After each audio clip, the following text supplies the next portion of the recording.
সম্মানিত দর্শক, এই মুহূর্তে আমি অবস্থানরত আছি আমরার মৌলভীবাজার ওয়াকওয়ে পার্ক এবং মনু নদীর পাড়ও আমি বর্তমানে আছি। আপনারা জানেন বিগত 2 দিন ধরে খুব বেশি পরিমাণের মেঘ দেওয়ায় মনু নদীর পানি বাড়ি গেছে। মনু নদীর পানি বাড়ি গেছে। দোয়া করবো আপনারা আমরার লাগি। আমরার মৌলভীবাজার বাসী সহ সিলেট, সুনামগঞ্জ, সাতক বিভিন্ন জায়গায় পানিবন্দী যারা আছেন বর্তমানে, তারারে আল্লাহ হেফাজতে রাখতা আর আমরারও হেফাজতে রাখতা। দোয়া করবা যাতে পানি কমে। আর যদি আজকের রাত্রে সারা রাত মেঘ দেয় তাইলে হয়তো আমরার অবস্থা ভয়াবহ হইব।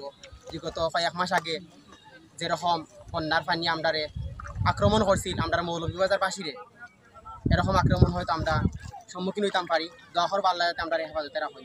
বাই।